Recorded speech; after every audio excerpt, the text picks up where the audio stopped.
¿Cómo les va? Un nuevo encuentro de Construyendo Historias.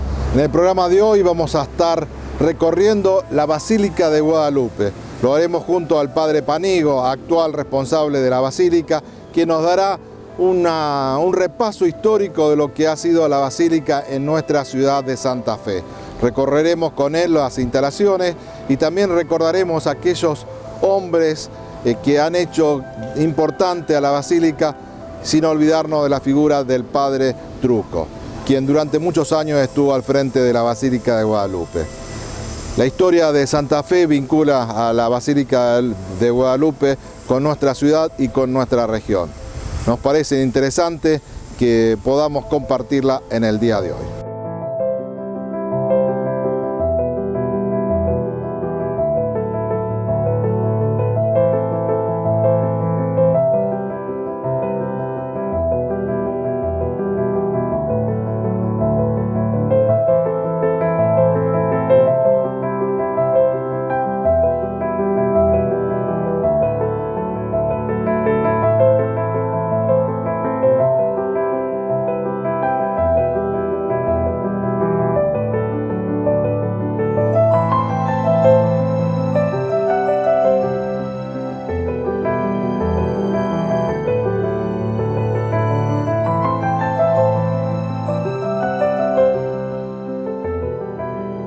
Soy el Padre Olidio Panigo, estoy al frente de la Basílica de Guadalupe, que como tal es una larga historia la que nos trae hasta este lugar, donde está la Basílica de Nuestra Señora de Guadalupe.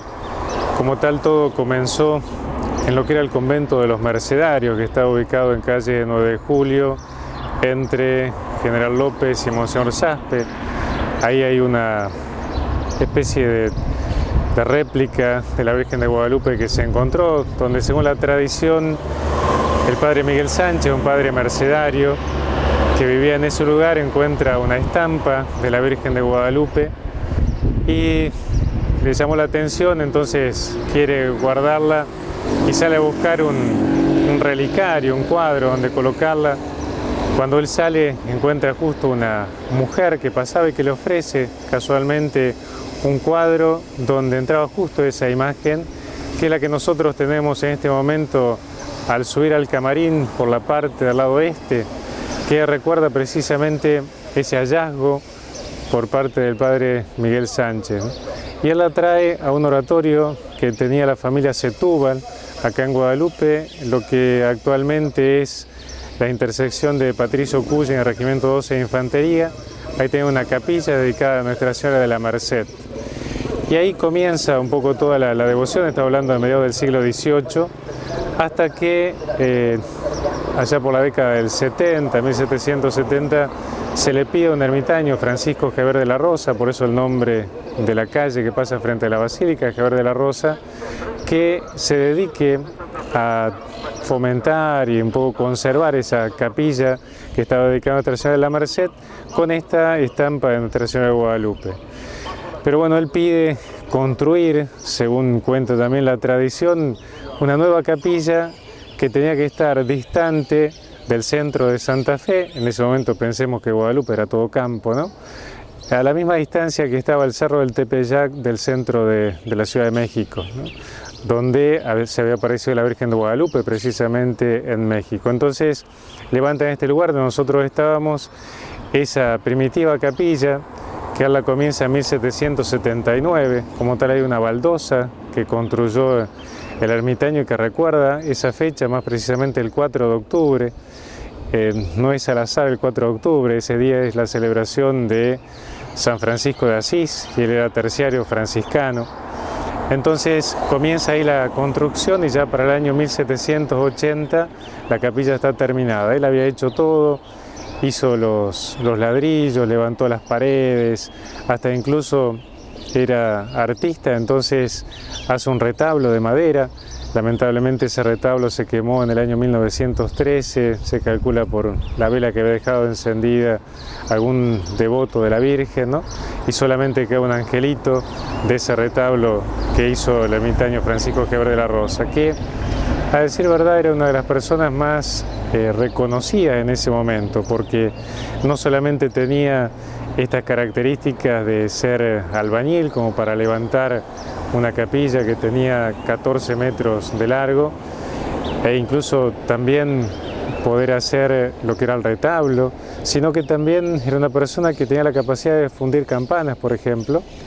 La tradición cuenta que murió viajando. Acá hay dos tradiciones, una que dice que viajaba a Curuzuco-Atiá, lo cual no es tan cierto porque él muere en el año 1794 aproximadamente y Curuzuco-Atiá recién se fundó en 1811. Y otra tradición que quizás sea la más verosímil es que iba a Asunción del Paraguay porque lo habían contratado para fundir campanas. Y bueno, además de esto era pintor, él hace un autorretrato que desapareció, pero hay una copia.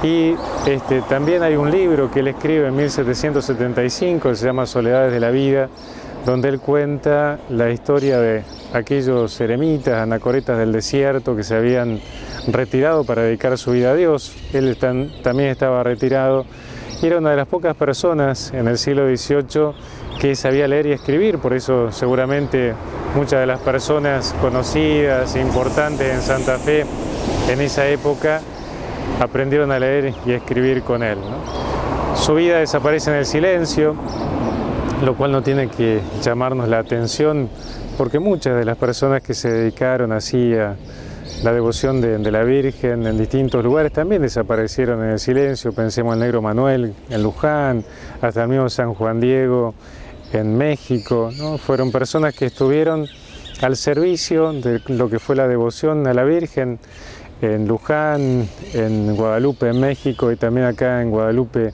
en Santa Fe.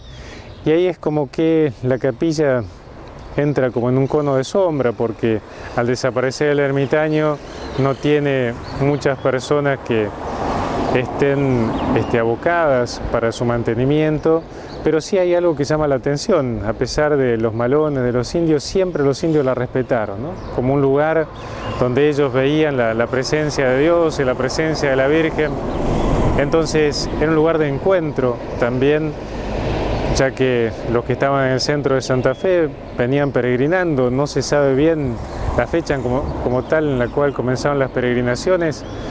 La primera peregrinación oficial fue un 14 de octubre del año 1900, pero ya antes la gente peregrinaba.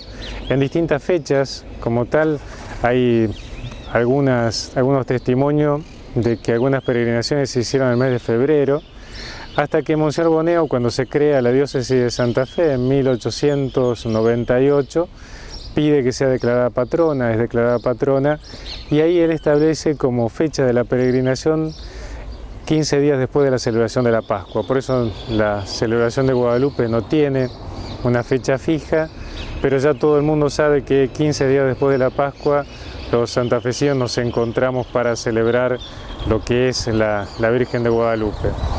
En esto hay que decir que Monseñor Boneo le dio un gran impulso, ¿no?, a lo que es la devoción a la Virgen de Guadalupe en toda la diócesis de Santa Fe, que en ese momento abarcaba toda la provincia de Santa Fe, llegaba hasta Formosa, pero como tal no es algo que creó él, sino más bien algo que él toma, la devoción de la gente. Hay testimonios, por ejemplo, de Lina Beck Bernard, que cuenta lo que era un día de fiesta en Guadalupe, donde la gente desde la mañana temprano venía en sus carros o venía caminando, tenían la misa de la mañana y después a la tarde se quedaban para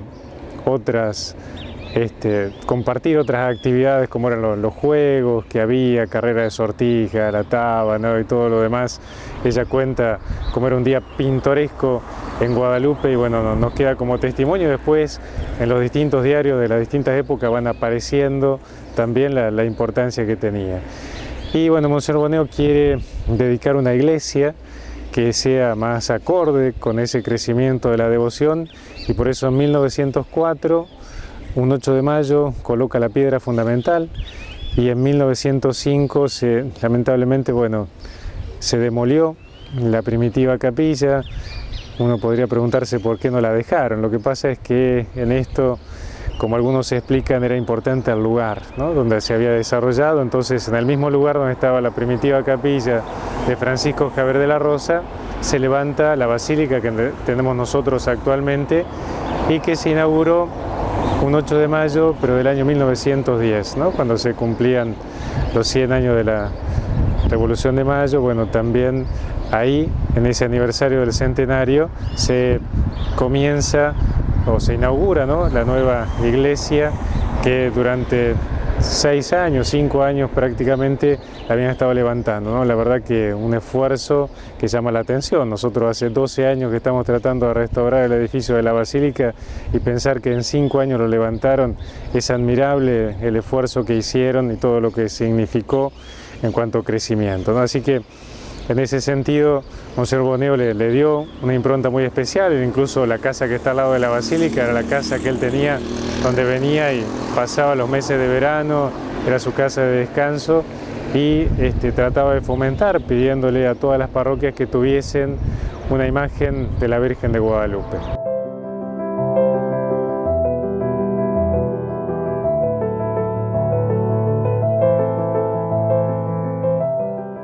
Como tal, mencionaba, ¿no?, el testimonio que aparece en los distintos diarios, ¿no?, que cuentan de la peregrinación. Y bueno, ahí cuentan, por ejemplo, los peregrinos que venían desde Esperanza, caminando, y que tenían su propia misa, que llamaban la atención por el entusiasmo, por el fervor que ponían. Fue una celebración muy importante, por ejemplo, la del 22 de abril de 1928, cuando se coloca la nueva corona a la Virgen de Guadalupe, que había sido confeccionada con la donación de los feligreses. Superó tanto, ¿no?, lo que se pudo juntar, que no solamente hicieron la corona, sino también los rayos que están alrededor de la imagen de la Virgen con las nubes, ¿no?, con esa donación que habían hecho. Y bueno, ahí se habla de una gran cantidad de fieles que se reunieron. Y como bien decías, no solamente peregrina gente de la provincia de Santa Fe, sino que todos los fines de semana nosotros nos encontramos con gente que viene, sobre todo de Entre Ríos, de una manera muy especial, y también gente que viene de Córdoba, gente que viene de Buenos Aires, y bueno, santafesinos que vienen de distintos lugares donde se han ido, pero que guardan una devoción muy especial hacia la Virgen de Guadalupe, porque es parte de nuestra identidad santafesina, ¿no? Entonces, ese hecho ya de tener grabado el tercer domingo de Pascua, o sea, 15 días después de la celebración de la Pascua, es algo que marca de una manera muy especial, y todos tienen su historia, ¿no? Gente que viene, que quiere casarse porque se conocieron acá o porque peregrinaron junto con sus novias, personas que fueron bautizadas acá o sus padres se casaron acá o peregrinaban desde sus casas. Creo que hace a nuestra identidad. Yo siempre marco, es un lugar donde nos reúne a todos, ¿no? La gente de la ciudad, la gente del interior, la gente del centro de la ciudad, de los barrios periféricos, los de Colón y los de Unión, nos juntamos acá.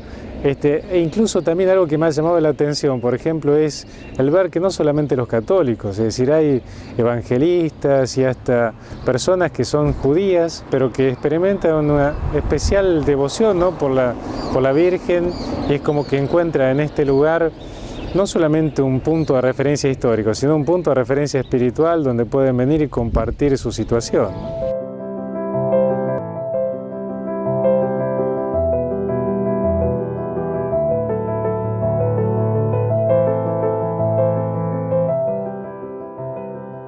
Algo también para destacar dentro de la historia es que hay un momento en el cual el ermitaño Francisco Javier de la Rosa, a fines del siglo XVIII, pide una imagen de bulto como tal.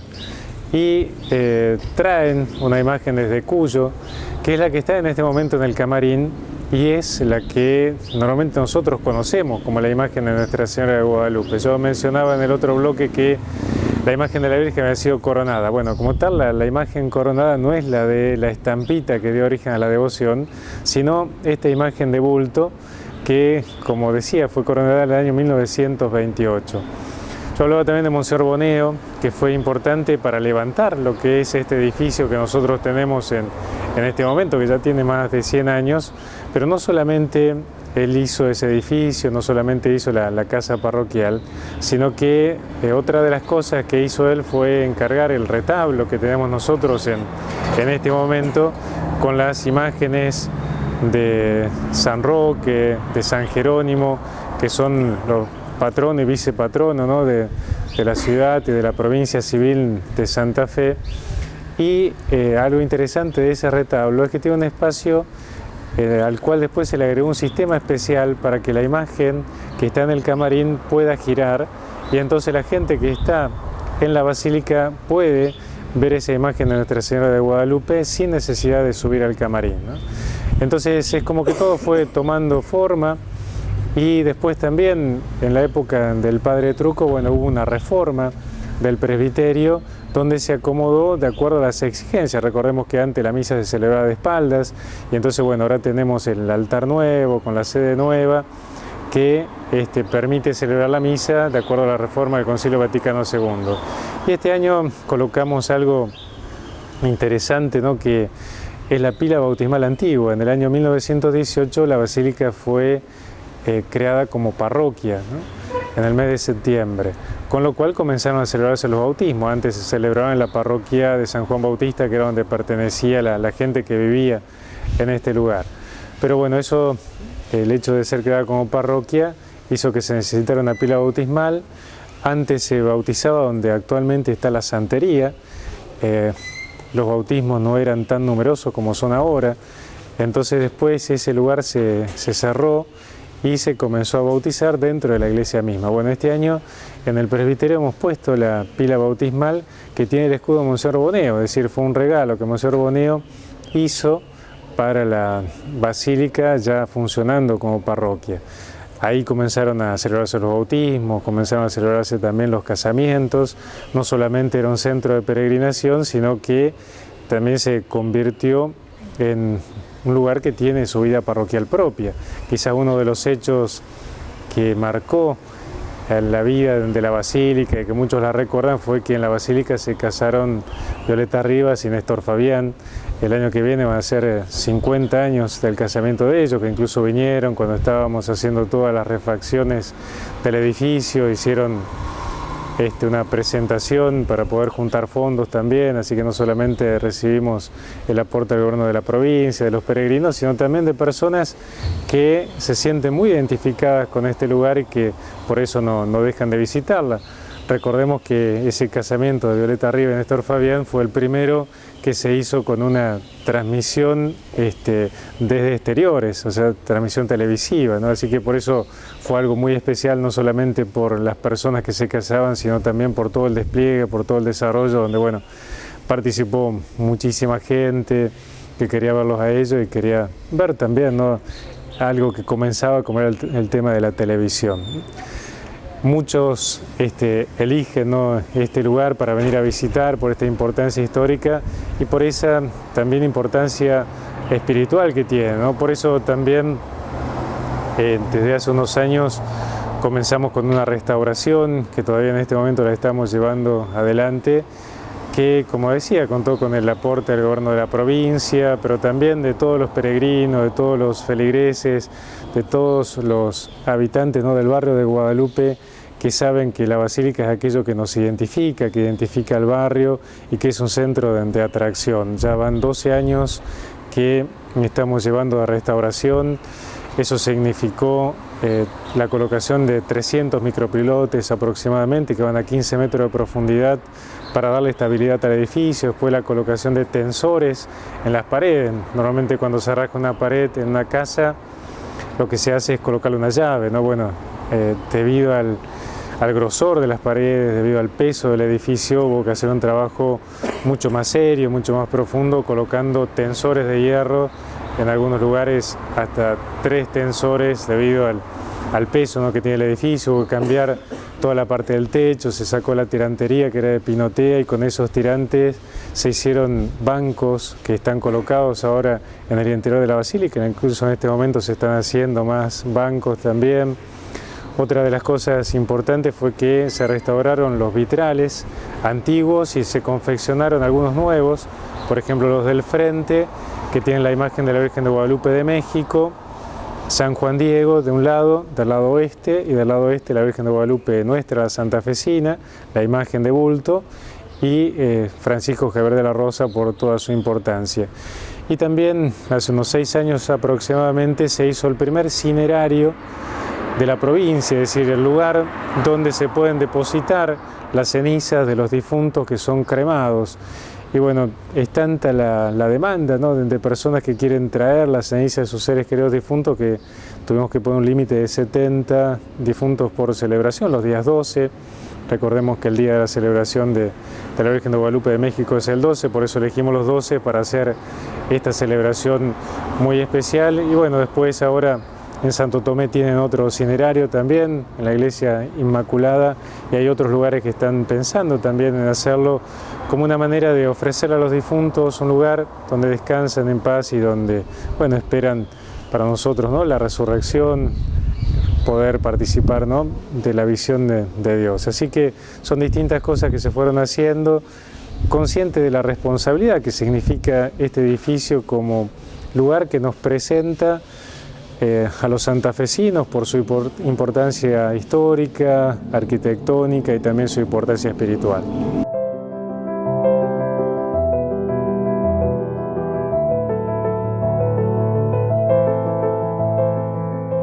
Uno de los párrocos que estuvo mucho tiempo, ¿no?, acá fue el padre Genesio, que tuvo 38 años, fue el que hizo toda la reforma del camarín, con los vitrales que son del año 51, 52 del camarín. Así que es alguien que ha quedado marcado, precisamente la calle que pasa detrás de la basílica se llama Padre Genesio.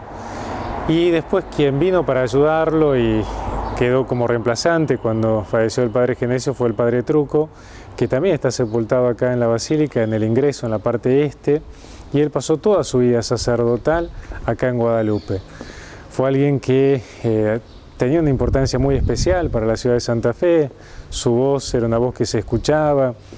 En su momento él fue el que insistió mucho en una Santa Fe sin armas, hasta tal punto de que el día 16 de junio, que es el aniversario de su fallecimiento, él falleció el 16 de junio del año 2002, ese día fue declarado por el Consejo Municipal de Santa Fe Día de una Santa Fe sin armas. Pensemos, esto hace 20 años aproximadamente que el Padre Truco, junto con el Padre Gasparotto, de manera muy especial, insistían en el hecho de desarmarnos, de no confiar en el poder de las armas, de crecer en lo que es la paz. Y bueno, creo que hoy en día lo vemos de una manera mucho más necesaria, ¿no?, el insistir en este aspecto. Él había denunciado también lo que en su momento era el alquiler o la venta de las armas por parte de la policía. Y bueno, en estos días lamentablemente nos encontramos con armas que fueron secuestradas y que tendrían que estar destruidas y lamentablemente no fueron destruidas. Es decir, esa prédica suya, ese reclamo, ese pedido suyo hoy en día resuena, ¿no?, de una manera muy especial. Y lo vemos como algo más necesario todavía, más que en su época, ¿no? Así que es bueno retomar esto. Y no solamente para Santa Fe, sino que él presidió a nivel nacional lo que era todo el movimiento de santuarios. Es decir, algo que reúne a los santuarios de Argentina. Incluso era uno, en la época del proceso militar, era uno de los únicos grupos que se reunían para reflexionar y que, bueno, hacían oír su voz para mostrar, ¿no?, la necesidad de tener más justicia dentro de nuestro país, tener en cuenta el respeto hacia el pueblo, ¿no?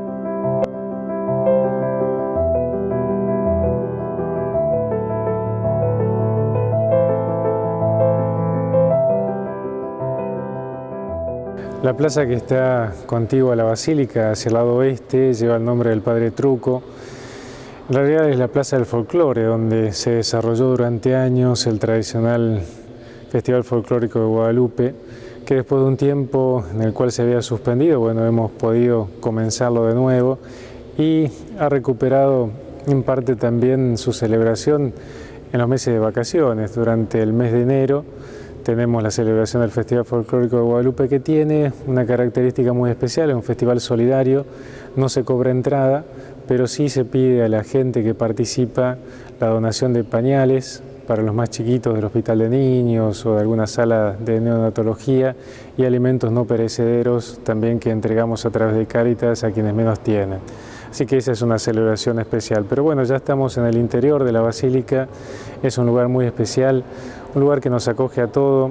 La Basílica es la única iglesia de Santa Fe que permanece abierta desde las 7:30 de la mañana hasta después de la misa a las 19:30, incluso a la siesta, precisamente para favorecer lo que es la visita de los peregrinos y la visita de todas aquellas personas que quieren recorrer este lugar. Así que los esperamos a todos aquellos que quieran venir a un lugar especial con mucha historia, con mucha belleza artística, con mucho trabajo, con mucha devoción y con un lugar donde tenemos la presencia de la Virgen de Guadalupe, la presencia de Jesús, ¿no?, que nos esperan para recibir todas aquellas situaciones que nosotros queremos dejar a sus pies. Mucha gente viene a agradecer, muchos vienen a pedirle, muchos vienen a buscar una orientación frente a alguna situación que están pasando.